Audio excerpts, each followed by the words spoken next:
What happened? Elon said they were going to be in production hell, bringing the Model 3 to market.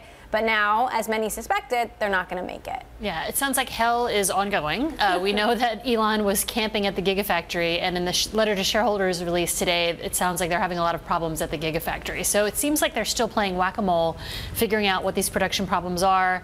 There's a delay of at least a quarter to when they'll start hitting their production targets. Do we have any details on what the problems could be?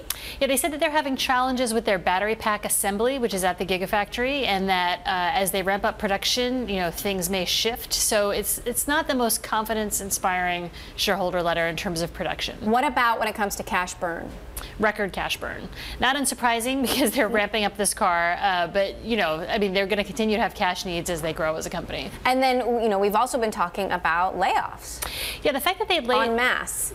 There's a distinction between layoffs and firing. They clearly got rid of several hundred people, but they've never given a number. And typically you wouldn't do that while you're in the middle of a big ramp. So there wasn't anything about labor in the shareholder letter, but it will probably come up on today's call. Which positions are they? It was across the board. A lot of it was Solar City folks, to be frank, because they acquired Solar City last year and they're no longer doing door-to-door sales. So I think it was across the board. It wasn't just factory employees. So when it comes to the Model 3, what kind of information are we getting as to when? Well, we're basically just getting that the initial ramp is delayed by at least a quarter.